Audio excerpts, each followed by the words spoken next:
সম্মানিত উপস্থিতি, কেমন আছেন আপনারা? আলহামদুলিল্লাহ। আজকে রংপুর শহরের এই রবার্টসনগঞ্জ এলাকায় জুমার খুতবা দিতে আসতে পেরে আমি নিজেও খুব মন থেকেই আল্লাহ পাকে শুকরিয়া আদায় করছি। আলহামদুলিল্লাহ। এই এলাকাগুলোর সাথে আমাদের ছোটবেলার অনেক স্মৃতি জড়িত আছে। আমার বাল্য বন্ধুরাও এখানে অনেকে আছেন হয়তোবা। একটা সময় ছিল যে আমরা এখানে খেলাধুলাও করেছি। আমার বন্ধুদের বাবারা এখানে উপস্থিত আছেন। তো সেখানে আজকে দাঁড়িয়ে দিনের কিছু কথা বলার তৌফিক আল্লাহ পাক দিয়েছেন। আবার আল্লাহ পাকে শুকরিয়া আদায় করছি। আলহামদুলিল্লাহ। তো বিগত প্রায় এক সপ্তাহ থেকে আমি আসলে আমার পারিবারিক কিছু জটিলতার মধ্যেই ছিলাম।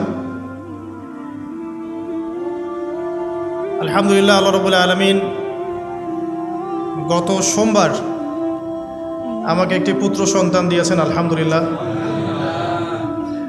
তো সন্তান, তার মা, পুরো পরিবারের বিষয়গুলোকে নিয়ে আমি খুবই ব্যস্ত ছিলাম। আল্লাহ পাক আমাদের সন্তানদেরকে যেন আগামী প্রজন্মের জন্য কবুল করে নেন, আমিন। এবং তাদের হাতে আল্লাহ পাক ইসলামের পতাকা যেন বুলন্দ করেন, তাদের মধ্য দিয়ে আল্লাহ পাক আল্লাহর জমিনে তার দিন প্রতিষ্ঠা করেন, আমিন।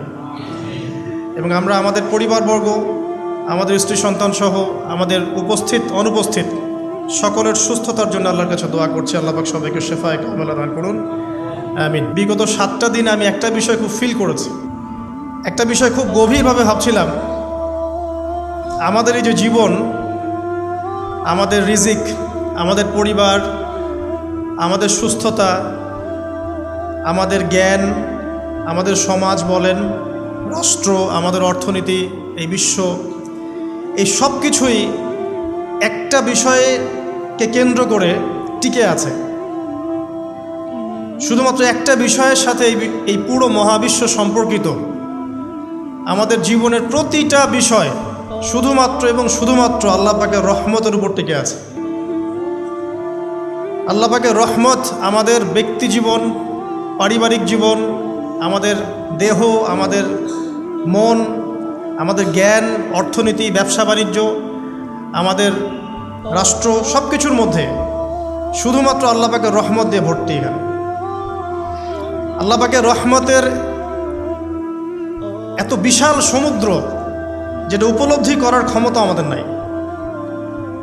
আমরা যদি সবাই ঠান্ডা মাথায় একটাবার খালি ভাবতে বসি, সবাই যার যার জায়গা থেকে ভাবি যে আল্লাহ পাক আমাদেরকে কি কি রহমত দিয়ে রেখেছেন, কি কি নিয়ামত দিয়ে রেখেছেন। ওয়া ইন তাউদ্দু নি'মাতাল্লাহ লা তুহসুহা। তোমরা যদি আল্লাহ পাকের নিয়ামত গণনা করা শুরু করো, কোশ্চিনকালেও গুণে শেষ করতে পারবে না। আল্লাহ পাক সূরাতুল জুমারের মধ্যে বলেছেন, কুল ইয়া ইবাদিয়াল্লাযীনা আসরাফু আলা আনফুসিহিম। হে নবী, আপনি বলে দিন, আমার বান্দাদেরকে বলে দিন যে হে আমার বান্দারা, তোমরা যারা তোমাদের নফসের উপরে জুলুম করেছো। সুদীর্ঘকাল নামাজের খবর ছিল না, যাকাত দিইনি, হজ ফরজ হয়েছিল করি নাই, সওম রাখিনি, আল্লাহর দিন এগিয়ে নেওয়ার কোনো চেষ্টাই করি নাই।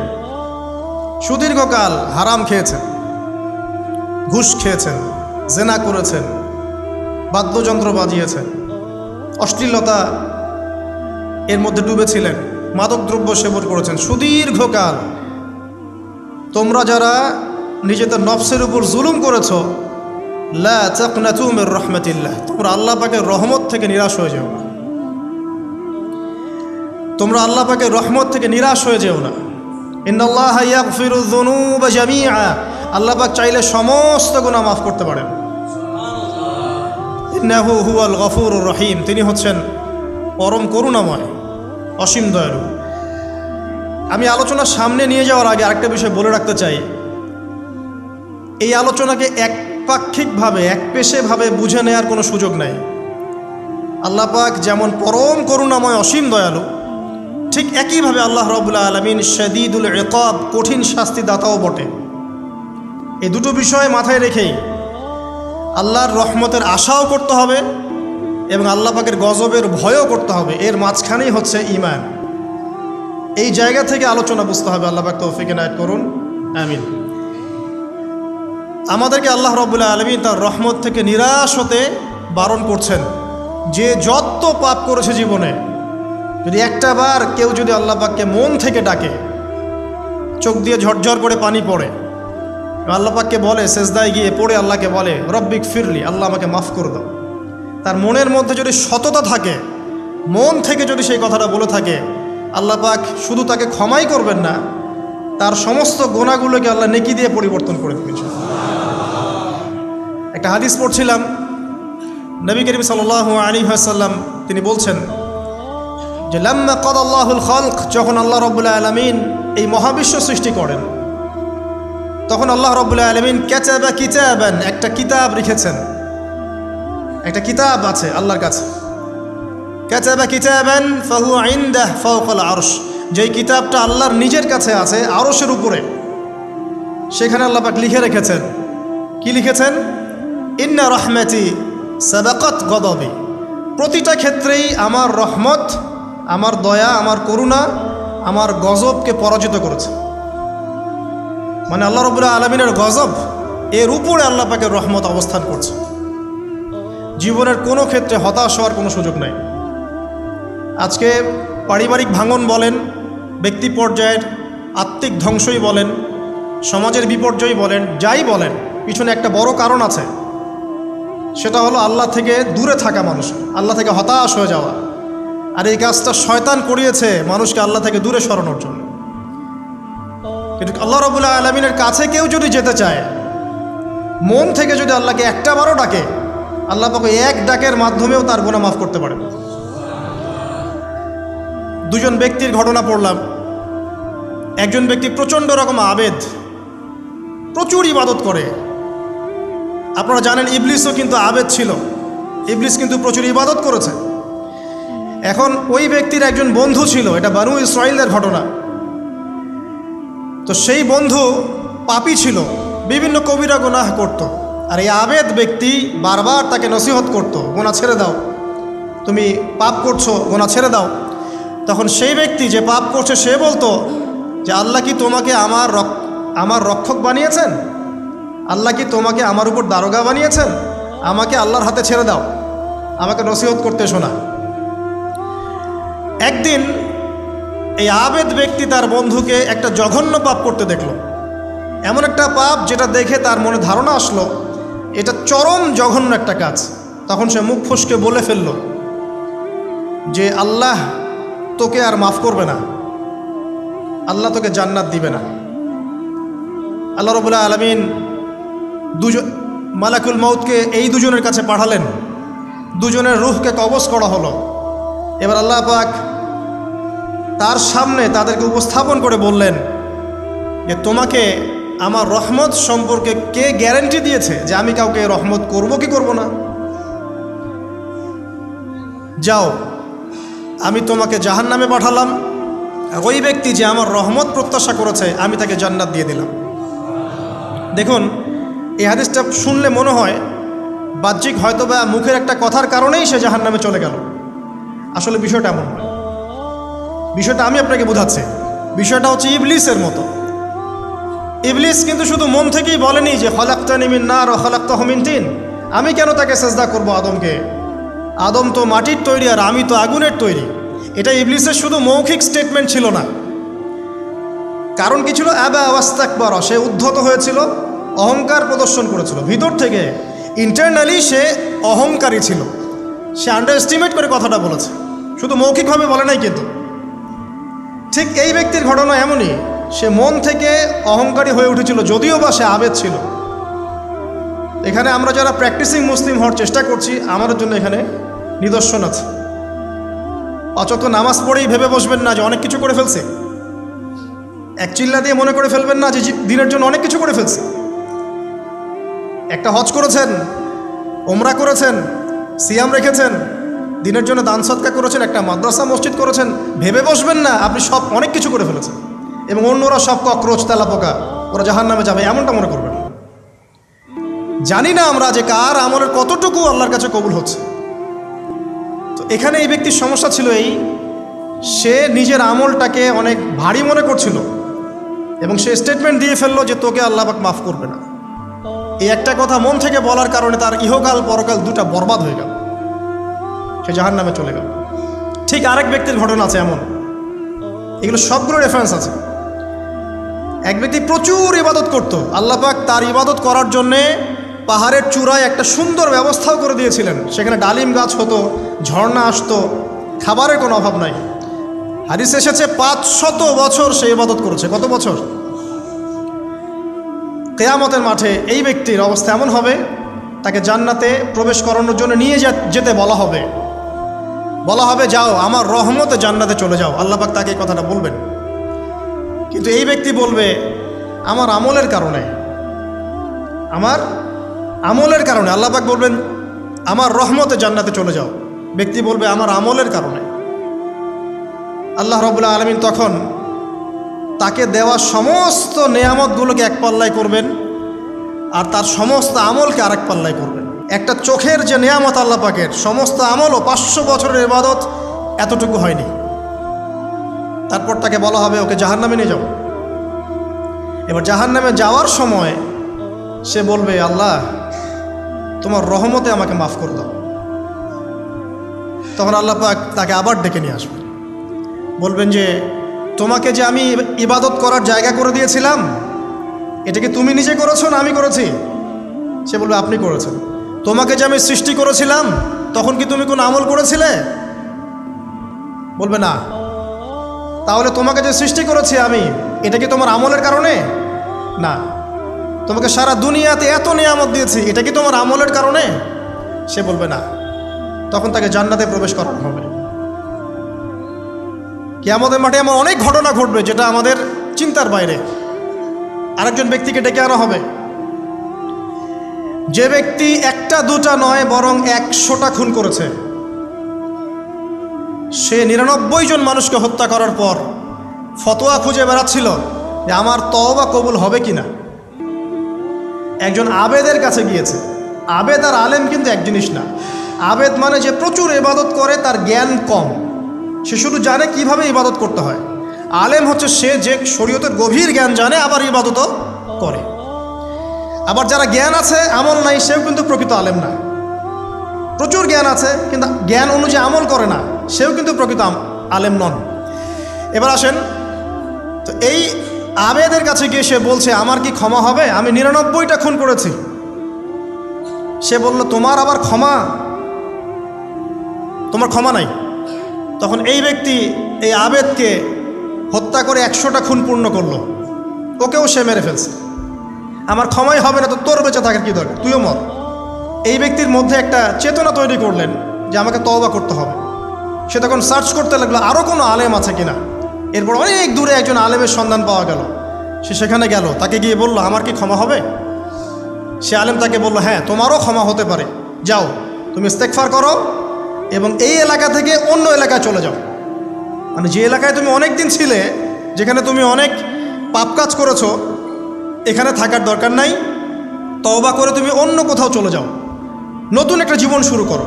এখানে থাকলে হবে কি, তোমার স্মৃতিগুলো তোমাকে তাড়িয়ে বেড়াবে এবং মানুষ তোমাকে খারাপ নজরে দেখতেই থাকবে, তুমি তখন কষ্ট পাবে। এই জন্য তুমি চলে যাও। তো চলে যেতে যেতে সে রাস্তায় ইন্তেকাল করে। এবার তার রুহ নিবে কে? এই জন্য দুদল ফেরেশতা আসছেন, জান্নাতি এবং জাহান্নামী। তাদের মধ্যে বাক বিতরটা হচ্ছে কে রুহ নিয়ে যাবে।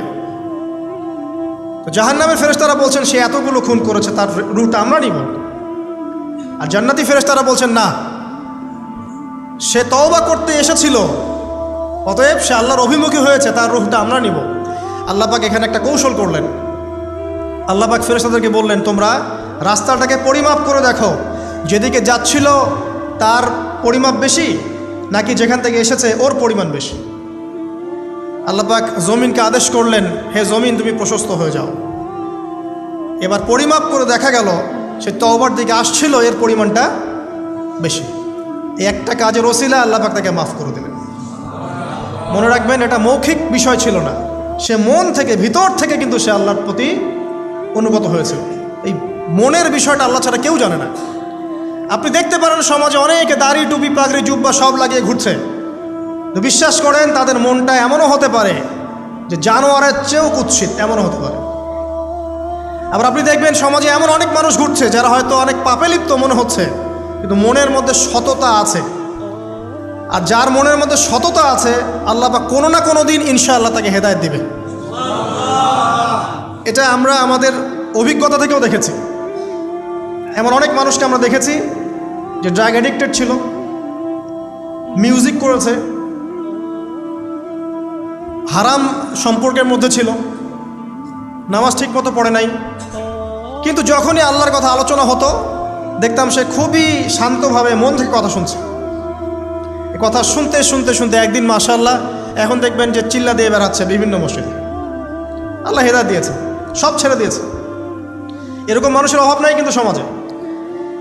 তো এখানে আল্লাহ পাকের রহমত বা দয়ার একটা উজ্জ্বল দৃষ্টান্ত দেখতে পারবেন। ঠিক এরকম আরও একটা ঘটনা আছে বনু ইসরাইলের। এক ব্যক্তি এত পাপ করেছে যে শেষে মৃত্যুর সময় সে সন্তানদেরকে ডাকছে, ডেকে বলছে যে আমি যখন মারা যাব আমার লাশটাকে তোমরা কবর দিও না, যদি আল্লাহ পাক আমাকে ধরতে পারেন তাহলে খবর আছে আমার। কি করতে হবে? সে বলছে যে আমার দেহটাকে তোমরা পুড়িয়ে ফেলবে এবং পুড়িয়ে ফেলার পরে ছাইগুলোকে একত্রিত করবা, করে অর্ধেক ছাই সমুদ্রে ভাসিয়ে দিবা, অর্ধেক ছাই বাতাসে উড়িয়ে দিবা। সন্তানরা তাই করলো। মৃত্যুর পর আল্লাহ পাক এই সমুদ্র এবং জমিনকে বাতাসকে আদেশ করলেন যে তোমরা ছাই জড়ো করে দাও। আর মানুষ আর জিন আল্লাহর কথা না শুনলেও এই প্রকৃতি আল্লাহ পাকের কথা শোনে। বিজ্ঞান বলে প্রকৃতি থেকে সব হচ্ছে। কি প্রকৃতি? প্রকৃতি কি, কাকে বলে? মানুষকে আল্লাহর ইবাদতকে বাদ দিয়ে প্রকৃতি পূজায় নিয়ে গেছে। এই পুরো প্রকৃতি আর মহাবিশ্ব এক আল্লাহর ইবাদত করে। কে সৃষ্টি করলো প্রকৃতি? প্রাকৃতিকভাবে হয়েছে সব কিছু বলে, আল্লাহ থেকে হয়েছে বলা যাবে না। বললে আপনি মৌলবাদী হয়ে যাবেন। আল্লাহ শব্দ ইউজ করলে আপনি মৌলবাদী হয়ে যাবেন। ধর্মতাত্ত্বিক শব্দগুলোকে আস্তে আস্তে উঠিয়ে দেওয়া হয়েছে। দেখবেন যুক্তি, বিজ্ঞান, দার্শনিক শব্দগুলোকে আনা হয়েছে। এটাও টেকনিক্যালি করা হয়েছে। কোনো সেকুলার মিডিয়াতে আপনি দেখবেন না ইনশাআল্লাহ বলছে। ইনশাআল্লাহ প্রমাণ করবে যে আপনি আস্তিক না নাস্তিক। তো প্রকৃতিকে আল্লাহ পাক আদেশ করলেন এই সমুদ্র ছাই জড়ো করো, এই বাতাস ছাই জড়ো করো। তারা ছাই জড়ো করে দিল। এই ব্যক্তিকে বলা হচ্ছে তুমি জীবিত করে আল্লাহ পাক বলছেন তুমি যে এই কাজটা করেছিলে, লিমা ফাআলতা হাযা, তুমি এই কাজটা কেন করেছো?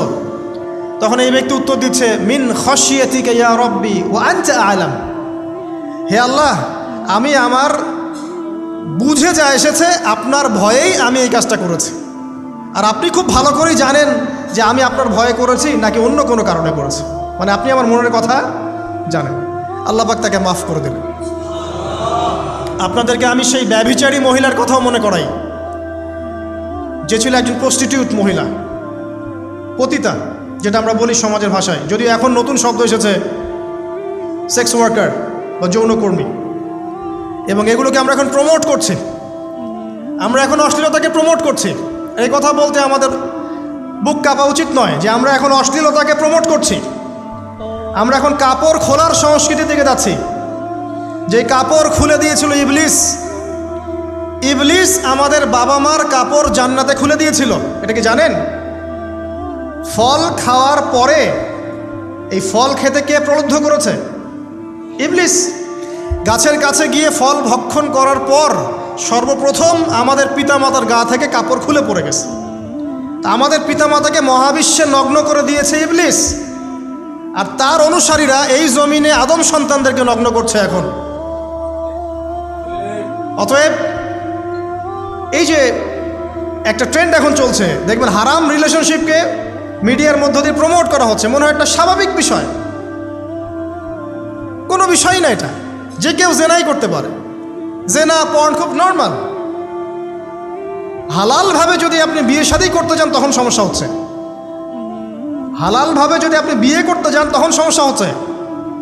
হারামভাবে আপনি যা ইচ্ছা তাই করতে পারেন, সমাজে কেউ কিছু বলছে না। এখন বলছে এগুলো স্বাধীনতা। সুবহানাল্লাহ, কোন স্বাধীনতা? স্বাধীনতা বলে কোনো শব্দ নাই মহাবিশ্বে। এই পুরো বিশ্বের সমস্ত মানুষ আল্লাহর অধীনে পরাধীন। এই বিশ্বে যত মানুষ বসবাস করছে এখন, এরা কেউই স্বাধীন নয়, না কেউ স্বাধীন ছিল, না আছে, না থাকবে। সবাই আল্লাহ পাকের দাসত্বের অধীনে পরাধীন। স্বাধীন সেই এই পৃথিবীতে যে ব্যক্তি শয়তানের তাবেদারি করে, ও নফসের তাবেদারি করে, ও তো স্বাধীন, যা ইচ্ছা তাই করতে পারে। এই যে অশ্লীলতার প্রমোটিংটা চলছে, এটাকে পারিবারিকভাবে বন্ধ করতে হবে। আল্লাহ পাক আমাদেরকে বোঝার তৌফিক দান করুন। এগুলো যত বাড়বে সমাজে মহামারী আসবে, দেখে নিয়েন, মহামারী আসবে, দুর্ভিক্ষ আসবে, সমাজে এমন সব রোগ ব্যাধির জন্ম হবে যেগুলো নামও শোনে নাই মানুষ কখনো, এবং সামনে ভূমিধস অপেক্ষা করছে, এগুলো আসবে। যাই হোক, ওই মহিলা, যে ব্যক্তি একজন যৌনকর্মী ছিল, বা যেটা আমরা বলি ব্যভিচারিণী মহিলা ছিল, একটা কুকুরকে দেখেছে সে পানি পান করার জন্য তৃষ্ণার্ত, সে এটাতে মায়া করে, দয়া করে তার মোজাটাকে নামিয়ে এই কূপ থেকে পানি উঠিয়ে কুকুরকে পান করিয়েছে। এই একটা কাজের বদৌলতে আল্লাহ রাব্বুল আলামিন এই ব্যভিচারী মহিলাকে মাফ করে জান্নাত দিয়ে দিয়েছে। হাদিসে এটাও এসেছে, নবী সাল্লাল্লাহু আলাইহি ওয়াসাল্লাম বলেছেন, ইরহামু মান ফিল আরদ, তোমরা সবাই জমিনবাসীর প্রতি রহম করো। জমিনে মুসলিমই থাকতে হবে, তাদের প্রতি রহম করতে হবে এমন নয়, জমিনবাসী যারাই আছে সবার প্রতি রহম করো, জাতি, ধর্ম, বর্ণ নির্বিশেষে। এমনকি পশু পাখির প্রতিও দয়া করো। ইরহামু মান ফিল আরদ, জমিনে যারা আছে সবার প্রতি রহম করো। ইয়ারহামুকুম মান ফিস সামা, যিনি আসমানে আছেন তিনি তোমাদের প্রতি রহম করবে ইনশাআল্লাহ। ইসলাম এই কথাগুলো বলেছে 1400 বছর আগে। আজকের এই বিশ্বের সোকল্ড এই মডার্ন বিশ্বে, যেখানে মানুষের রক্তের কোনো দাম নাই, সেখানে ইসলাম পশু পাখির অধিকার নিয়ে কথা বলেছে 1400 বছর আগে। কাদেরকে কি শেখাতে আসেন? কোরআন এবং সুন্নাহর বাইরে অভ্রান্ত সত্যের কোনো উৎস আছে? এখানে যা আছে তাই চূড়ান্ত। মানতে চাইলে মানেন, না মানতে চাইলে জাহান্নামে যান, কেউ তো বাধ্য করছে না। লাকুম দীনুকুম ওয়ালিয়া দিন। আল্লাহ পাকের রহমত দেখেন। আরেকটা ঘটনা আছে এমন, একটা বিড়ালকে বেঁধে রেখেছিল এক মহিলা, খাবার দেয় নাই, কষ্ট দিয়েছে। একটা বিড়ালকে খাবার না দিয়ে কষ্ট দেওয়ার কারণে এই মহিলাকে আল্লাহ পাক জাহান্নামে পাঠিয়েছে। এরকম কত ঘটনা আছে, এই ঘটনাগুলো হাদিসের পাতায় বর্ণিত আছে। কোরআনে কি বলছে দেখুন। কোরআনের আমি কয়েকটা পয়েন্ট আপনাদেরকে খালি বলছি, এটা নিয়ে আমি সকালে ভাবছিলাম। আল্লাহ পাক আদম আলাইহিস সালামকে সৃষ্টি করেছেন আমরা সবাই জানি, কিন্তু আল্লাহ পাক সূরা সদের মধ্যে বলছেন ইবলিসকে, হে ইবলিস, তোমাকে কিসে বারণ করলো আদমকে সেজদা করতে, যে আদমকে আমি নিজের হাত দিয়ে সৃষ্টি করেছি। আল্লাহ রাব্বুল আলামিন যে আমাদেরকে এত যত্ন করে ভালোবেসে সৃষ্টি করেছেন, এটা কি আল্লাহ পাকের দয়ার নিদর্শন নয়? মহাবিশ্বের অন্য কোনো মাখলুক সৃষ্টির ব্যাপারে আল্লাহ পাক বলেন নাই খলাকতু বিয়াদাই, আমি নিজ হাতে তাকে সৃষ্টি করেছি। শুধু সৃষ্টি নয়, সৃষ্টি করার পর আল্লাহ পাক তাকে সমস্ত নাম শিক্ষা দিয়েছেন। এই যে জ্ঞান শিক্ষা দেওয়া, জ্ঞান, এটা আল্লাহ পাকের সবচেয়ে বড় নিদর্শনগুলোর মধ্যে অন্যতম। এবং আল্লাহ পাকের সবচেয়ে বড় দয়া, আমার মত এটা, মানব জাতির উপরে আল্লাহ পাকের সবচেয়ে বড় দয়াটা হচ্ছে কি জানেন? আল্লাহ পাক আমাদেরকে জ্ঞান শিক্ষা দিয়েছেন, ওহী নাজিল করেছেন। এটা সব কিছুর ঊর্ধ্বে। কারণ আপনি তওবা করবেন, জ্ঞান লাগবে। নামাজ পড়বেন, জ্ঞান লাগবে। রোজা রাখবেন, জ্ঞান লাগবে। জাকাত দিবেন, ইলম লাগবে। আপনি দিনের যে কোনো আমল করেন, ইলম লাগবে। জান্নাত জাহান্নামের পথ খুঁজে পেতে হলে ইলম লাগবে। দেশ চালাবেন, ইলম লাগবে। অর্থনীতি চালাবেন, ইলম লাগবে। ইলম ছাড়া কিছু নাই, ইলমের উপরে কিচ্ছু নাই। এই ইলমটা আল্লাহ পাক কাকে শিক্ষা দিয়েছেন? আদম আলাইহিস সালামকে। আমরা তো শিখেছি সমাজবিজ্ঞান বইগুলোতে যে আমাদের পূর্বপুরুষরা নাকি গুহায় থাকতো, আর গাছের ছাল পাতা খেয়ে থাকতো, তাই না? লতা পাতা খেয়ে থাকতো, গাছের ছাল পাতা খেয়ে পোশাক পরতো আর কি। বোগাস, ডাহা, মিথ্যা কথা। আল্লাহ রাব্বুল আলামিন সূরা বাকারা এবং সূরা আরাফ পড়ে দেখেন, আল্লাহ পাক বলছেন যে আদম আলাইহিস সালামকে আল্লাহ পাক সমস্ত নাম জ্ঞান শিক্ষা দিয়েছেন। মহাবিশ্বের যে প্রয়োজনীয় জ্ঞানগুলো আছে সেগুলো আল্লাহ পাক আদমকে শিখিয়েছেন আলাইহিস সালাম। ওয়াল্লামা আদামাল আসমাআ কুল্লাহা, আল্লাহ পাক আদমকে সমস্ত নাম শিক্ষা দিয়েছেন। আমাদের পিতা মাতারা মূর্খ ছিলেন না, তারা সৃষ্টি থেকেই জ্ঞানী ছিলেন। আদম আলাইহিস সালামের পারমাণবিক বোম বানানোর কোনো প্রয়োজন ছিল না, ছিল? বানান নাই। আপনার মধ্যে এই জ্ঞানটা আসছে কিভাবে? বাই ডিএনএ আপনি জ্ঞান পাচ্ছেন, কারণ আমরা আদম সন্তান। অনেক জ্ঞান আমাদের ভিতরেই আছে, এগুলো চর্চার মধ্য দিয়ে, গবেষণার মধ্য দিয়ে প্রস্ফুটিত হয় মাত্র। জ্ঞান ভিতরে আছে আমাদের, আমাদের পিতাকে জ্ঞানী করে পাঠানো হয়েছে। এই জ্ঞান শিক্ষা দেওয়াটা হচ্ছে আল্লাহ পাকের সবচেয়ে বড় দয়াগুলোর মধ্যে একটা। রহম করেছেন। শুধু তাই নয়, আদম আলাইহিস সালামকে এমন জ্ঞান শিক্ষা দিয়েছেন যে জ্ঞান ফেরেশতারা পর্যন্ত জানতো না। এটা কি দয়া নয়? এটা কি আদম সন্তানের প্রতি ভালোবাসা নয়? তারপরে সেজদা করিয়েছেন। মহাবিশ্বে অন্য কাউকে কি সেজদা করানো হয়েছে? কোরআনে কি এমন কোনো দলিল আছে যে আদম আলাইহিস সালাম ছাড়া অন্য কাউকে সব ফেরেশতারা সেজদা করেছেন? আছে? তাহলে এই যে সম্মান দেয় আল্লাহর পক্ষ থেকে, সম্মান কিসের ভিত্তিতে? সম্মান শারীরিক ক্ষমতার ভিত্তিতে? সম্মানটা কি কারণে? জ্ঞানের কারণে, ইলমের কারণে, জ্ঞানের কারণে সম্মান। এই সম্মান দেওয়াটা কি আল্লাহ পাকের রহমত এবং দয়ার নিদর্শন নয়? অতএব সম্মান পেতে হলে, আল্লাহর রহমত পেতে হলে সেই জ্ঞানের চর্চায় আবার ফিরে আসতে হবে। আপনি যদি আজও সেই ওহির জ্ঞানের চর্চা করেন, আল্লাহ পাক এই পৃথিবীবাসীর বুকের মধ্যে আপনার জন্য সম্মান পয়দা করে দিবেন ইনশাআল্লাহ। দেখে নিন, ওই সেই জ্ঞানই যদি আপনি এখনও চর্চা করেন, আজও আপনি সম্মানিত হবেন ইনশাআল্লাহ। ব্যক্তির চর্চা করলে ব্যক্তি সম্মানিত হবে, একটা পরিবার চর্চা করলে ওই পরিবার সম্মানিত হবে, একটা সমাজ যদি চর্চা করে সেই ওহির জ্ঞান, ওই সমাজ সম্মানিত হবে। একটা দেশে যদি আপনি ওই ওহিভিত্তিক জ্ঞান ছড়িয়ে দেন, পুরো দেশকে আল্লাহ পাক সম্মানিত করবে ইনশাআল্লাহ, পুরো জাতিকে সম্মানিত করবে ইনশাআল্লাহ। আরও সামনে যান, এই যে আদম এবং হাওয়া আলাইহিস সালাম গাছের কাছে চলে গেলেন, ফল খেয়ে ফেললেন, কারণ আমরা আদম সন্তান, ভুল করি। আল্লাহ পাক সাথে সাথেই বহিষ্কার করে দিয়েছেন? না, আল্লাহ পাক তওবা করার জন্যে কালিমা শিখিয়ে দিয়েছেন। সুবহানাল্লাহ, তাদের কালিমা জানা ছিল না। আল্লাহ পাক বলছেন ফাতালাক্কা আদম মির রাব্বিহি কালিমাত। আল্লাহ পাকের কাছ থেকে আদম আলাইহিস সালাম কিছু বাক্য শিখে নিলেন, যেই বাক্য দিয়ে ফাতাবা আলাইহি, সে আল্লাহর কাছে তওবা করল। কোন সেই বাক্য? সূরা আরাফে আছে, রব্বানা যালামনা আনফুসানা ওয়া ইল্লাম তাগফির লানা ওয়া তারহামনা লানাকুনান্না মিনাল খাসিরিন। এই দোয়া কে শিখিয়ে দিয়েছে? আল্লাহ। এই তওবার বাক্য যে শিখিয়ে দেয়, এটা কি দয়ার পরিচয় নয়? আমরা আল্লাহর কাছে ফিরে যাব, তওবা করব, ইস্তেগফার করব, এই জ্ঞানটা শিখিয়ে দেয়া কি আল্লাহ পাকের দয়ার পরিচয় নয়? তাহলে আমরা কীভাবে ক্ষমা চাইতাম? কিভাবে ক্ষমা চাইলে আল্লাহ পাক সমস্ত গুনাহ মাফ করবেন, এই পদ্ধতিগুলো বলে দেয়া কি আল্লাহ পাকের দয়ার পরিচয় নয়? তারপর সামনে যান, পৃথিবীতে নামিয়ে দিয়ে আল্লাহ পাক ক্ষান্ত হয়ে যাননি। আল্লাহ রাব্বুল আলামিন আসমান থেকে হেদায়েতের গ্রন্থ পাঠিয়েছেন, বলেছেন এই গ্রন্থের মধ্যে যা আছে মেনে চললে তোমরা আবার জান্নাতে ফিরে আসবে ইনশাআল্লাহ। আল্লাহ পাক আদম এবং হাওয়া আলাইহিস সালাম এবং আদম সন্তান সবাইকেই সৃষ্টি করেছেন। উদ্দেশ্য হচ্ছে আল্লাহ পাক আমাদেরকে জান্নাত দিতে চান। আল্লাহ পাক চান যে আমরা যেন জান্নাতে যাই। যদি আমরা জান্নাতে যেতে না পারি পরকালে, একটা কারণে যেতে পারবো না, অনলি একটা কারণ, সেটা হলো আমাদের নিজের দোষে। একটা কারণ, যারা জাহান্নামে যাবে মানুষ এবং জিনদের মধ্যে, নিঃসন্দেহে মহাবিশ্বে তারা ছাড়া জাহান্নামে যাওয়ার উপযুক্ত কেউ ছিল না।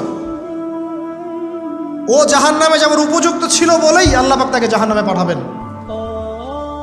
আর যারাই জান্নাতে যাবে প্রত্যেকেই শুধু আমলের বদৌলতে যাবে না, বরং আল্লাহ পাকের রহমতেই যাবে। আল্লাহ পাকের রহমত যাদের উপরে বর্ষিত হবে তারাই জান্নাতে যাবে ইনশাআল্লাহ। কে আমল দিয়ে যেতে পারবে না। যত আমলই করি বলা যাবে না এই আমলের বদৌলতে জান্নাতে যেতে পারবো। আল্লাহ পাক দয়া না করলে হবে না। আল্লাহ পাক চান যে আদম সন্তান যেন জান্নাতেই যায়। এই কারণেই সৃষ্টি করা, এই কারণেই আপনার ওহীভিত্তিক গ্রন্থগুলো পাঠানো, এই কারণে নবী রাসূল পাঠানো, আলেম ওলামা সৃষ্টি করা, মানুষকে সতর্ক করা, হায়াত দেয়া, বারংবার জীবনে চলতে ফিরতে আপনাকে অ্যালার্ম করা হয়, আল্লাহর পথে ফিরে আসেন, আল্লাহর পথে ফিরে আসেন। অ্যালার্ম করা হয় না? বিপদ দিয়ে আপনাকে অ্যালার্ম করা হয় আল্লাহর পক্ষ থেকে। আপনি চলতে পথে হোঁচট খান, আল্লাহ আপনাকে অ্যালার্ম দেন, ফিরে আসো। চলছেন বিপথে, আল্লাহ পাকে অ্যালার্ম দেন, ফিরে আসো। আল্লাহ পাকের পক্ষ থেকে কিন্তু এগুলো আসে। অদ্ভুত একটা হাদিস বললাম, অদ্ভুত বলতে বলছি অ্যামেজিং হাদিস, যে একজন সাহাবী বলছেন, সালমান রাদিয়াল্লাহু আনহু, তিনি বলছেন যে যখন মুমিনের উপর বিপদ আপদ বালা মুসিবত আসে, তখন মুমিনের এই বিপদ আপদ বালা মুসিবত রোগ শোকের বদৌলতে আল্লাহ পাক তার গুনাহগুলোকে মাফ করে দেন এবং তার মর্যাদাকে বাড়িয়ে দেন এবং সে আল্লাহর দিকে ফিরে আসার অনুশোচনা করার সুযোগ পায়। আর যখন কাফের মোশরেক বা ফাসেক মানুষকে এইসব রোগ ব্যাধি বিপদ আপদ বালা মুসিবত ঘিরে ধরে, তার দৃষ্টান্ত সেই উটের ন্যায় যে উটটাকে তার মালিক বেঁধে রেখেছে, এরপর ছেড়ে দিয়েছে। সে উটটা বুঝতেও পারলো না কেন তার মালিক তাকে বেঁধে রাখলো আর কেনই বা তাকে ছেড়ে দিল। কথাটা কি বুঝতে পারছেন? যারা আল্লাহ দ্রোহী তাদের উপর যখন বিপদ আপদ বালা মুসিবত আসতে থাকে, তারা বুঝে না যে কী জন্যে আসলো আর কেন চলে গেল। কিন্তু মুমিন ব্যক্তি যারা মুসলিম আল্লাহর অনুগত, তাদের বিষয়টা হচ্ছে এমন বিপদ আপদ বালা মুসিবত রোগ ব্যাধি তাদেরকে আল্লাহর দিকে ফিরিয়ে নিয়ে আসবেন। দেখুন, এই যে পৃথিবীতে নামিয়ে দেয়া, এরপর আল্লাহর পক্ষ থেকে ঐশী গ্রন্থগুলো পাঠানো, নবী রসুল পাঠানো, আলেম ওলামা পাঠানো, আপনাকে হায়াত দেয়া, আপনাকে রিজিক দেয়া, এই শ্বাস নেওয়ার ক্ষমতা দেয়া, আপনাকে জ্ঞান বুদ্ধি দেয়া, বিবেক দেয়া, যে আমি তার পাশে লাউ গাছ উৎপন্ন করলাম। কোন গাছ? খেতে পারেন এর শাক এবং এই যে ফল, এটার মধ্যে নিঃসন্দেহে এমন এমন কিছু উপাদান আছে যেটা হয়তো আমরা জানিও না, আবিষ্কার করা হয়নি। তিনি সুস্থ হয়ে গেলেন, আলহামদুলিল্লাহ। কোথায় যাবেন? যে কোনো জায়গায় যান। নবী ঈসা আলাইহিস সালামকে চতুর্দিক থেকে আক্রমণ করছে ইহুদিরা। আল্লাহ রাব্বুল আলামিন তাকে এমন হেফাজত করলেন, তার কাছে তাকে উঠিয়ে নিলেন। এটা কি দয়ার পরিচয় নয়? এই যে একটু আগে তেলাওয়াত করলো শুরুর আগে নবী মূসা আলাইহিস সালামের ঘটনা। বনু ইসরাইল একটার পর একটা অবাধ্যতা করেই গেছে। আল্লাহ পাক তারপরেও তাদের কাছে নবী পাঠিয়েছেন, নবী মূসাকে পাঠিয়েছেন। ফেরাউনের মতো জালেম শাসকের হাত থেকে বনু ইসরাইলকে আল্লাহ পাক উদ্ধার করেছেন। এটা কি দয়ার পরিচয় নয়? নবী মূসা আলাইহিস সালাম গাছের নিচে বসে আছেন, খাবার নাই, বাসস্থান নাই, কিচ্ছু নাই, বরং তার গায়ে একটা অপবাদ দেওয়া হয়েছে যে তিনি নাকি একজন মানুষকে খুন করেছেন। অথচ তার ইন্টেনশন সেটা ছিল না। তিনি একটা ঘুষি দিয়েছেন লড়াই থামানোর জন্য, ওই এক ঘুষিতেই সেই ব্যক্তি ডেড। এবার তিনি গাছের নিচে বসে দোয়া করছেন, রব্বি ইন্নী লিমা আনজালতা ইলাইয়া মিন খাইরিন ফাকির। আল্লাহ, আমি নিঃস্ব অসহায় হয়ে এখানে বসে আছি, তুমি আমার উপর তোমার যে রহমত পাঠাবে আমি তার ভিখারি হয়ে বসে আছি। দোয়া করার সাথে সাথেই ওই সোহাইব আলাইহিস সালামের মেয়ে হেঁটে হেঁটে চলে আসলো। তিনি স্ত্রী পেলেন, তিনি শ্বশুর পেলেন, একজন নবী পরিবার পেলেন, বাসস্থান পেলেন, চাকরি পর্যন্ত পেলেন। 8 বছর তিনি রাখালি করেছেন সোহাইব আলাইহিস সালামের ফার্মের মধ্যে। দয়া মুহূর্তেই চলে আসবে, শুধু আল্লাহর দিকে অভিমুখী হলেই হয়, এগুলো দয়া। আইয়ুব আলাইহিস সালামের কথা মনে আছে না? দীর্ঘদিন রোগে ভুগছেন, চিকিৎসা হচ্ছে না, ভালো হচ্ছে না, শেফা হচ্ছে না। এখানে যারা আধ্যাত্মিকত্ব নিয়ে পড়াশোনা করেন, লেখালেখি করেন, তারা বলেছেন তাদের কিছু কিতাবের মধ্যে, রোগটা যখন এমন একটা পর্যায়ে চলে আসলো যে তিনি জিহ্বাটা নড়াতে পারছেন না, কারণ তিনি আল্লাহ পাকের জিকির করতে প্রচণ্ড ভালোবাসতেন। এক পর্যায়ে রোগটা এমন একটা জায়গায় চলে আসলো যে জিহ্বাটা তিনি নড়াতে কষ্ট হচ্ছে।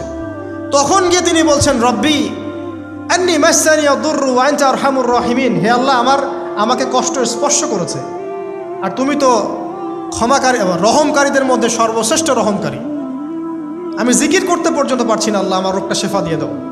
বলার সাথে সাথে আল্লাহ রাব্বুল আলামিন প্রস্রবণ ঝর্ণা তৈরি করলেন, এখানে গোসল করো, শেফা হয়ে গেল। এগুলো কি রহমতের পরিচয় নয়? এখানে এক শ্রেণীর স্কলার এমনও বলেছেন, আজকে আমরা যারা বাহ্যিক সৌন্দর্য নিয়ে বেশি গর্ব করি আর কি, আত্মিক সৌন্দর্যের চাইতে বাহ্যিক সৌন্দর্য নিয়ে যারা বেশি গর্ব করি, যদি আল্লাহ পাক আমাদের পোশাকটাকে পরিবর্তন করে দেন, আত্মাটাকে দেহের পোশাক দেন আর দেহটাকে আত্মার পোশাক বানায় দেন, তাহলে দুর্গন্ধে কি আমাদের সামনে আসতে যাবে না। কথা মনে বুঝতে পারছেন না? আইয়ুব আলাইহিস সালামের আত্মাটা ছিল পবিত্র, পরিশুদ্ধ, তার দেহের মধ্যে রোগ হয়েছিল। আর এই পুরো বিশ্বের ম্যাক্সিমাম লোকের মানুষের রোগ এখন আত্মায়, দেহে নয়। আবার বলছি, হয়তো বুঝতে পারছেন না।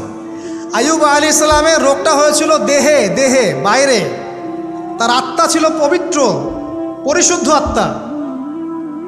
দেহের রোগের একটা পর্যায়ে যখন জিহ্বাটায় ইফেক্ট হলো, তখন জিকির করতে তার কষ্ট হচ্ছে, তখন তিনি দোয়া করছেন, আল্লাহ আমার এই রোগটাকে শেফা দিয়ে দাও। আর এখনকার পুরো জেনারেশন, এই সভ্যতার রোগ হচ্ছে ভিতরে, আত্মায়। দেহের রোগের চাইতে এদের আত্মার রোগটা বেশি। এখন এই আত্মাটাকে যদি দেহ বানিয়ে দেওয়া হয় আর দেহটাকে আত্মার পোশাক পরিয়ে দেওয়া হয়, দুর্গন্ধে কেউ সামনে আসতে চাবে না এখন। তাই আইয়ুব আলাইহিস সালামের সেই দোয়া এখন আমাদের বেশি করা উচিত। রব্বি আন্নী মাসানিয়া দুররু ওয়া আনতা আরহামুর রাহিমিন। আল্লাহ, আমাদের আত্মায় রোগ এসেছে, এটাকে তুমি শেফা দাও। দেহের রোগ লেস ইম্পর্টেন্ট, আত্মার রোগটা বেশি ইম্পর্টেন্ট। এরকম নিদর্শন কোরআনের পাতায় পাতায় ছড়িয়ে আছে। আসহাবুল কাহাফ, পুরো সমাজ ওদেরকে মেনে নিচ্ছে না, গুহায় চলে গেলেন, ঘুম পাড়িয়ে দিলেন আল্লাহ পাক। 309 বছর। কত বছর? 309 বছর একটা দোয়ার বদৌলতে। তারা বলেছিল রব্বানা আতিনা মিন লাদুনকা রাহমা ওয়া হাইয়্ লানা মিন আমরিনা রাশাদা। আল্লাহ পাক শুধু ঘুম পাড়িয়ে রাখলেন না, তাদের মধ্য দিয়ে আল্লাহ পাক পুরো একটা সভ্যতাকে হেদায়েত করে দিলেন। আলহামদুলিল্লাহ। যে সভ্যতা বিশ্বাস করতো না যে পরকাল বলে কিছু আছে, দাকিয়ানুস বাদশার সেই জুলুম থেকে আল্লাহ পাক এই 10 জন বা 9 জন যুবককে বাঁচালেন, ওদেরকে কিয়ামত পর্যন্ত কোরআনের পাতায় স্থান দিলেন, নিদর্শন বানালেন এবং তাদের মধ্য দিয়ে একটা পুরো সভ্যতাকে হেদায়েত দিলেন। সুবহানাল্লাহ। যেখানে যাবেন এই নিদর্শন। আর কার কথা বলবো? জুলকারনাইন, মনে আছে? কোন সূরা আছে জুলকারনাইনের কথা? সূরা কাহাফ। আল্লাহ পাক তাকে এমন রহমত করেছিলেন যে মাশরিক মাগরিব মানে পূর্ব পশ্চিম পর্যন্ত তাকে রাজত্ব দিয়ে দিয়েছে। আজকে তো আমরা এই সামান্য একটু ক্ষমতা পেলেই আমাদের কেউ চেনে না, গায়ে হাতি দেওয়া যায় না, ঠিক আছে? মানে তখন সে নিজেকে মনে করে যে সে এই পৃথিবীর সব কিছু, বাকি মানুষ আর মানুষ না। ক্ষণস্থায়ী সামান্য একটু ক্ষমতা দিয়ে দেখবেন আমাদের অবস্থা খারাপ। প্রত্যেকের ধর্মতাত্ত্বিক ক্ষেত্রেও যদি কাউকে আপনি ক্ষমতাধর আলেম মনে করেন, দেখবেন অহংকারে বাঁচতেছেন। কারো একটু পপুলারিটি হয়ে গেছে, দেখবেন অহংকারে বাঁচতেছেন। আইওয়াশ শোডাউনের জামানা তো এটা, যে যত পারে মানুষকে দেখাতে পারলে বাঁচে আর কি। কাজ হবে 5%, 95% হচ্ছে আইওয়াশ।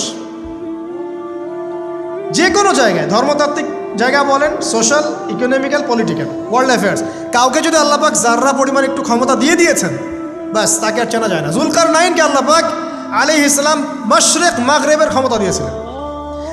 এত দাপট ছিল তার, যেদিকে সেনাবাহিনী নিয়ে যেতেন সেদিকে বিজয় করতে পারতেন। পড়ে দেখেন। আর এই ব্যক্তি কিন্তু আলেকজান্ডার দ্য গ্রেট নয়। পশ্চিমারা এখানে আবার একটা ষড়যন্ত্র করেছে।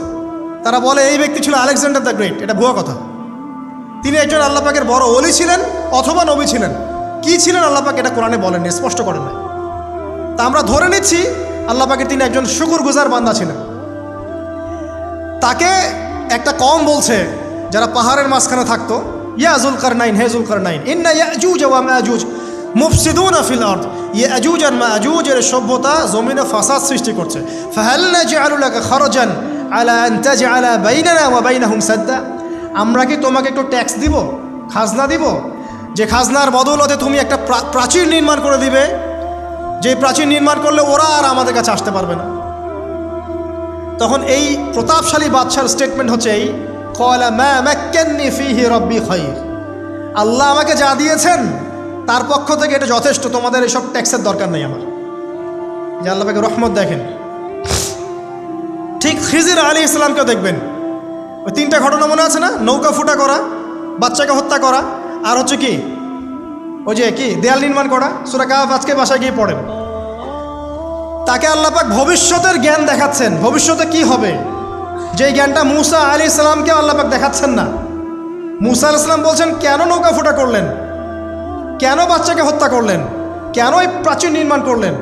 আর খিদির আলাইহিস সালাম বলছেন যে জ্ঞান আল্লাহ তোমাকে দেন নাই তা আল্লাহ পাক আমাকে দিয়েছেন।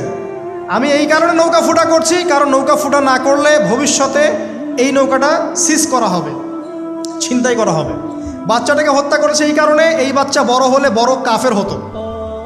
দেয়াল নির্মাণ করেছে এই কারণে, এই দেয়ালের নিচে এই বাচ্চাদের এতিম 2 বাচ্চার গুপ্তধন রাখা আছে, ওর বাবা মা রেখেছে। এটা তুমি জানো না, আমি জানি। এটা জানার পরে তিনি অহংকার করছেন না, তিনি বলছেন রাহমাতাম মির রব্বি, এই জিনিসটা আমার রবের রহমত, আমার প্রতি দয়া। 2 শ্রেণীর মানুষ আপনি পাবেন। এক, যারা তাদের স্ট্যাটাস, প্রতিপত্তি, জ্ঞান এসবের অহংকার প্রদর্শন করবে। আর এক শ্রেণী যারা এগুলো আছে, যাদের এগুলো আছে বাট তারা বলবে এগুলো হাযা মিন ফাদলি রব্বি, এগুলো আমার রবের রহমত। এখানে সফল 2য় শ্রেণীর মানুষ, 1ম শ্রেণীর নয়। ইউসুফের কথা মনে আছে? আলাইহিস সালাম কুয়ায় ছিলেন, কুয়া থেকে জেলে, কুয়া থেকে রাজপ্রাসাদে, সেখান থেকে জেলখানায়।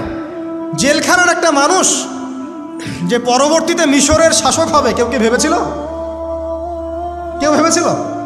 ওই সময় কেউই ভাবে নাই।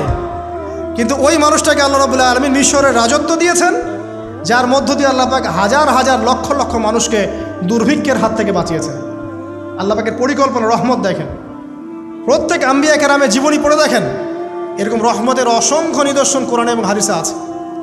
এখন শেষ করার আগে, এটা বলতে থাকলে অনেক সময় চলে যাবে, নামাজের সময় চলে যাবে, আমরা শেষ করছি। আমরা আসলে এখন যদি আল্লাহর রহমত পেতে চাই এবং আমাদের জীবনটাকে আল্লাহ পাকের আনুগত্যে, দাসত্বে, অহংকার মুক্তভাবে তওবা ইস্তেগফারের মধ্য দিয়ে কাটাতে চাই, তাহলে আসলে কি কি পয়েন্টস আমাদের কাজ করা দরকার, জাস্ট পয়েন্টসগুলো বলছি। 1 নম্বর হচ্ছে জ্ঞান অর্জন করতে হবে। যে জ্ঞান আল্লাহ পাক আদম আলাইহিস সালামকে শিখিয়েছেন, ওই জ্ঞান চর্চা যদি আমরা বাড়াই, কোরআন সুন্নাহ ওহির জ্ঞানের চর্চা যদি আপনারা বাড়াই, ইনশাআল্লাহ, ঠিক আছে, লাগবে না 15 মিনিট, আমি 5 মিনিট শেষ করছি। ওহির জ্ঞানের চর্চা যদি আমরা বাড়িয়ে দেই, দেখবেন ইনশাআল্লাহ আল্লাহ পাক আপনার সম্মান, আপনার রিজিক, আপনার প্রতি করুণা, দয়া, মায়া, মহব্বত সব বাড়িয়ে দেবেন ইনশাআল্লাহ।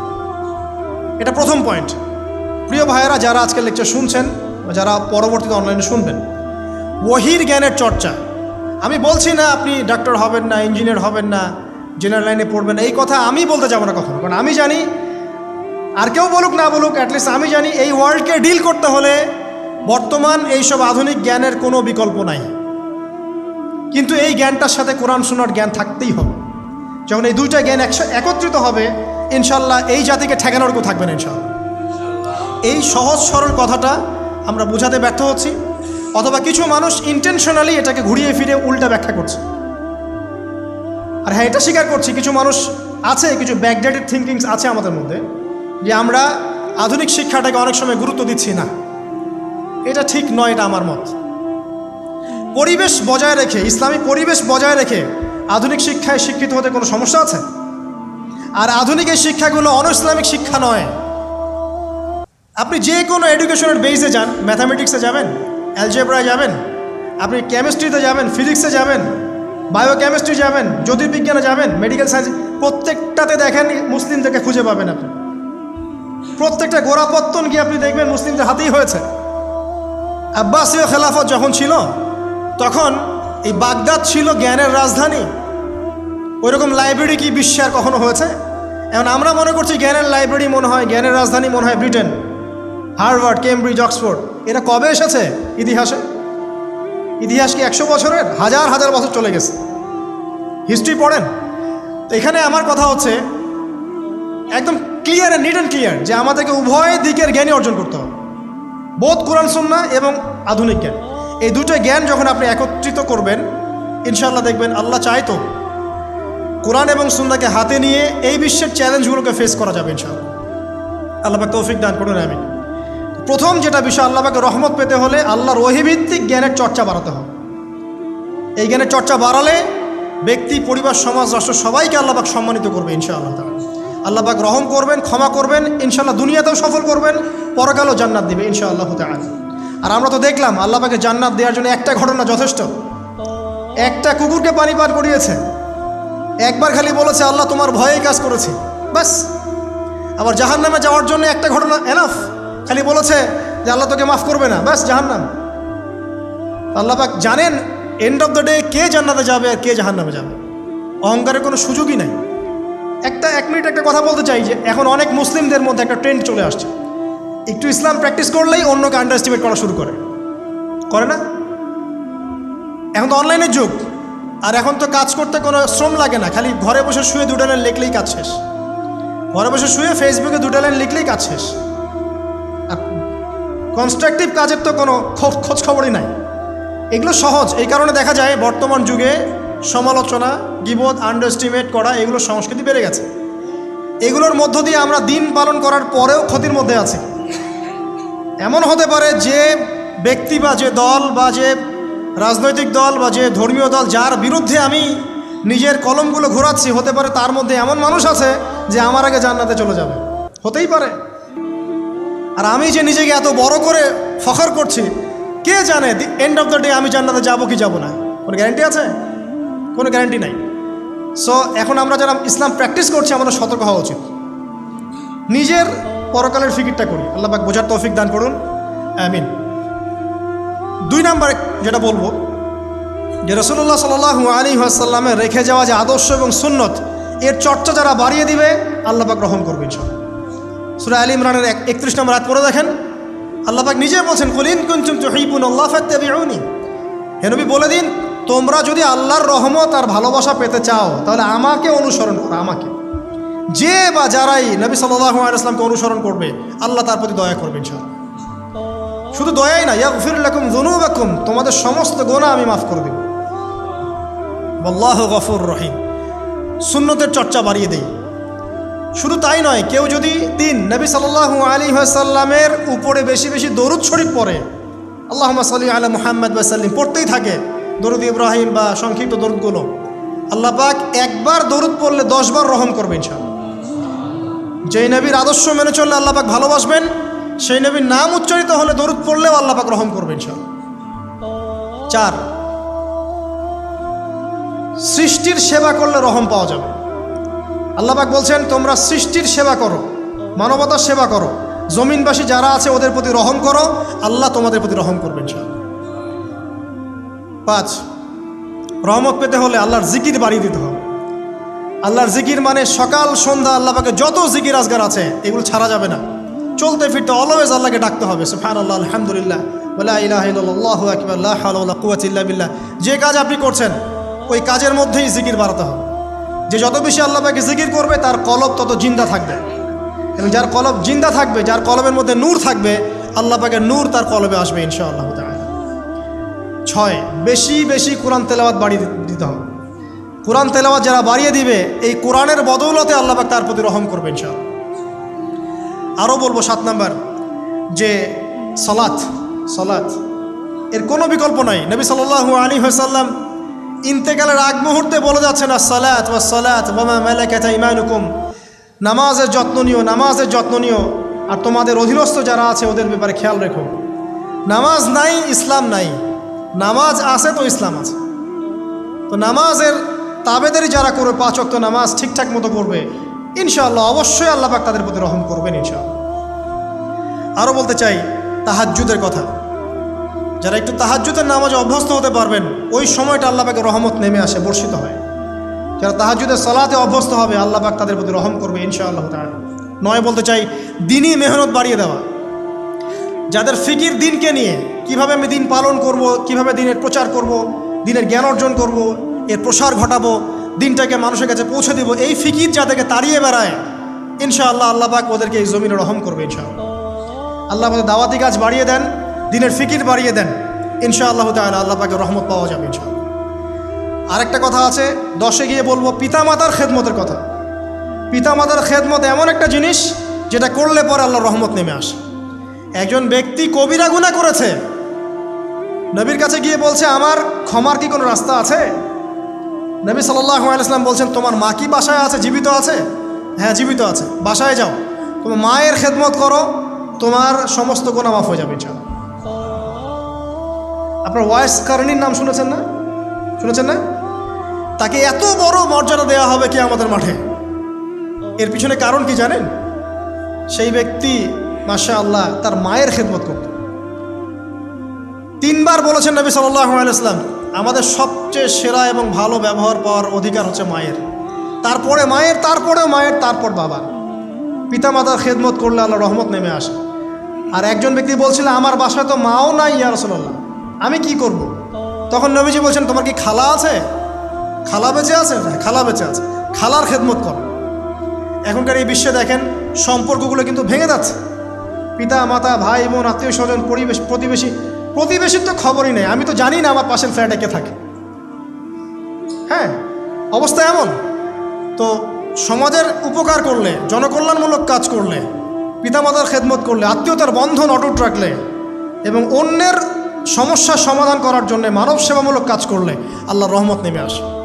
আজকে আমি 10টা বলেছি, ছাড়া আরও অনেক কাজ আছে যেগুলো নিয়মিত করতে থাকলে আল্লাহ রাব্বুল আলামিনের রহমত নেমে আসে। মোটা দাগে জ্ঞান অর্জন, মোটা দাগে নবী সাল্লাল্লাহু আলাইহি ওয়াসাল্লামের সুন্নাহ অনুসরণ, আল্লাহর ওহীর জ্ঞানের প্রচার প্রসার ঘটানো, দিনকে নিয়ে ভাবা, দিনের ফিকির করা, কোরআন তেলাওয়াত বাড়ানো, জিকির বাড়ানো, বেশি বেশি ইস্তেগফার করা, তওবা করা, বেশি বেশি ইস্তেগফার করা, আল্লাহর কাছে দোয়া করা, নামাজ তাহাজ্জুদ বাড়িয়ে দেয়া, আত্মীয়তার সম্পর্কগুলো বজায় রাখা, ঠিক আছে, আল্লাহ পাকের জমিনে দিনের প্রচার প্রসারের চেষ্টা করা এবং সর্বোপরি ঈমান, ইসলাম এবং তাকওয়া বজায় রেখে যারা চলবে ইনশাআল্লাহ, আল্লাহ পাক এই দুনিয়াতেও তাদের প্রতি রহম করবেন ইনশাআল্লাহ, পরকালেও তাদের প্রতি রহম করবে ইনশাআল্লাহ আযজা ওয়া জাল। সর্বশেষ একটা হাদিস বলে শেষ করছি। রাসূলুল্লাহ সাল্লাল্লাহু আলাইহি ওয়াসাল্লাম বলেছেন, আল্লাহ রাব্বুল আলামিন যখন এই পুরো মহাবিশ্ব সৃষ্টি করেছেন, তার রহমতটাকে তিনি 100 ভাগে ভাগ করেছেন। কত ভাগে? 100 ভাগে। তার অনলি একটা ভাগ, মাত্র একটা ভাগ আল্লাহ রাব্বুল আলামিন পুরো মহাবিশ্বে ছড়িয়ে দিয়েছেন, এক ভাগ। আর আপনাদেরকে আমি অন্য একটা লেকচারে বলেছিলাম, সমুদ্রের ধারে যখন আপনি হাঁটবেন বা নদীর তীরে যখন আপনি হাঁটবেন, ওখানে একটা বালুর যে পরিমাণ অবস্থান, এই পুরো মহাবিশ্বে কিন্তু পৃথিবীর অবস্থান তার চেয়েও কম। যারা সায়েন্স পড়েছেন তারা জানেন, পুরো মহাবিশ্বে পৃথিবীর অস্তিত্ব এর চাইতেও কম, একটা বালুর করার চেয়েও কম। মহাবিশ্ব এত বড়, এই পুরো মহাবিশ্বে আল্লাহ পাক এক ভাগ রহমত বন্টন করে দিয়েছে সৃষ্টিজীবের মধ্যে। এতে করে আপনি দেখবেন একটা কুকুর পর্যন্ত তার বাচ্চাকে কিন্তু আদর করে, একটা গাভী তার বাচ্চার গা পরিষ্কার করে, তাই না? আর আমরা তো আমাদের বাচ্চাদের জন্য যা করি আপনারা দেখতে পাচ্ছেন। বাকি 99 ভাগ রহমত আল্লাহ রাব্বুল আলামিন তার নিজের কাছে গচ্ছিত রেখেছেন, যা দিয়ে কিয়ামতের মাঠে আল্লাহ পাক বান্দাদেরকে মাফ করবে ইনশাআল্লাহ। অতএব সর্বশেষ কথা হচ্ছে, আমরা যারা আল্লাহ থেকে দূরে আছি, হতাশ হওয়ার কোনো কারণ নেই। লা তাকনাতু মির রাহমাতিল্লাহ। নামাজ পড়ছেন না, আজকেই ফিরে আসেন। রোজা রাখেন নাই, আজকেই ফিরে আসেন। নামাজ এবং রোজা যা রাখেন নাই, ক্যালকুলেট করেন কত ওয়াক্ত নামাজ পড়েন নাই, কত মাসের রোজা রাখেন নাই, রাখার কাজা করার চেষ্টা করেন। যাকাত দেন নাই, হিসেব করেন, যাকাত দিয়ে দেন। সুদ খেয়েছেন, তওবা করে আজকেই ফিরে আসেন। জেনা করেছেন, আজকেই ফিরে আসেন। মানুষকে ঠকিয়েছেন, তার টাকা ফেরত দিয়ে দেন। সম্পত্তি জোর করে আত্মসাৎ করেছেন, ফেরত দিয়ে দেন। কাউকে গালি দিয়েছেন, গোপনে তাকে গিয়ে বলেন, ভাই আপনাকে গালি দিয়েছিলাম, আমাকে মাফ করে দিন। আজকেই ফিরে আসেন। লা তাকনাতু মির রাহমাতিল্লাহ, ইন্নাল্লাহা ইয়াগফিরু যুনুবা জামিআ। আল্লাহ পাক সমস্ত গুনাহ মাফ করবেন ইনশাআল্লাহ। অতএব তরুণ সমাজে যারা হতাশ, পাপে নিমজ্জিত আছো, নামাজ পড়ছো না, হারাম অ্যাফেয়ার্সে আছো, মাদক খাচ্ছ, এইসব অশ্লীল কাজে সময় নষ্ট করছো, বেপর্দায় ঘুরছো, হ্যাঁ, পিতামাতার সাথে রুড বিহেভ করছো, তোমার বয়সটাকে নষ্ট করছো, দিনের জন্য 3 দিন সময় লাগাতে পারলে না, কোরআন পড়া শিখতে পারলে না, কিছুই করছো না, হতাশ হয়েও না। মন থেকে, ভিতর থেকে আল্লাহকে ডাকো। মন থেকে আল্লাহকে ডেকে একটা বার আল্লাহর দিকে ফিরে এসে দেখো, ইনশাআল্লাহ তাআলা দেখবা এখানে যে শান্তি আছে, সারা দুনিয়ার কোথাও সে শান্তি পাবা না। এবং এই শান্তি নিয়ে তুমি যদি দুনিয়ার জীবন শেষ করতে পারো, তোমার কবর হবে শান্তিময়, তোমার হাসর হবে শান্তিময়, পুলসিরাত শান্তিময় হবে ইনশাআল্লাহ। হাসতে হাসতে তুমি জান্নাতে চলে যাবে ইনশাআল্লাহ। আমরা আজকের মতো এখানে শেষ করছি এই দোয়া করে, আল্লাহ রাব্বুল আলামিন আমাদের সবাইকে যেন রহম করেন এবং তার রহমত পাওয়ার জন্য যোগ্য হওয়ার তৌফিক আল্লাহ পাক আমাদেরকে দান করেন। এবং যেই কাজগুলো করলে পরে আল্লাহর রহমত থেকে মানুষ বঞ্চিত হয়, এই কাজগুলো দূরে থাকার তৌফিক আল্লাহ রাব্বুল আলামিন আমাদের সবাইকে দান করেন। আমিন। আকুলু কওলি হাযা আস্তাগফিরুল্লাহ লি ওয়া লাকুম ওয়া লিসাইল মুসলিমিন। বারাকাল্লাহু লানা ওয়া লাকুম বিল আয়াতিল হাকীম। ইন্নাহু তাআলা জাওয়াদুন কারীমুন বাররাউফুর রহিম। আসসালামু আলাইকুম ওয়া রাহমাতুল্লাহ।